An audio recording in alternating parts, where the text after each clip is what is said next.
70,000 ধোঁকা আছে, ঠিক না? আমরা ভাবি আমরাই উন্নতি হয়েছি, উন্নত হয়েছি। শয়তান তো আর উন্নত হয় না। শয়তান আমাদের চেয়ে সুপার উন্নত হয়ে অনেক আগে বসে আছে। ভাবছি আমরাই টেকনোলজি সমৃদ্ধ। শয়তানের কাছে কি টেকনোলজি আছে নাকি? সমস্ত টেকনোলজির চেয়ে বড় টেকনোলজি ওর কাছে আছে। হ্যাঁ, ইয়াজরি মাজরা আদাম। হাজারো কোটি বছর আগে আল্লাহ শুনায়া দিয়েছেন, তোমাদের রব রেশা দিয়াও ঘুরতে পারে, তোমাদের রব রেশা দিয়া ও ঘুরতে পারে।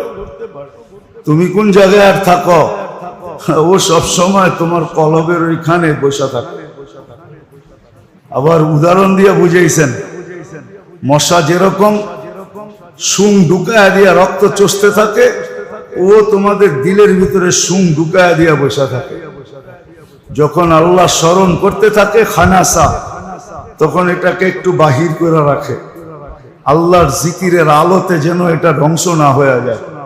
এই জন্য একটু সরায়া রাখে, কারণ আল্লাহর জিকির তো আলো, ভিতরে রে যাইতে থাকে, ওর এটা বিনষ্ট হইতে পারে। এই জন্য এটাকে টাইনা বসা থাকে।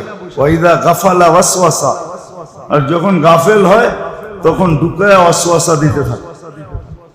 এতটুকু প্রযুক্তি তো আমাদের কাছে নাই। যদি থাকতো তাহলে তো হইতোই কাম, হইতোই কাম।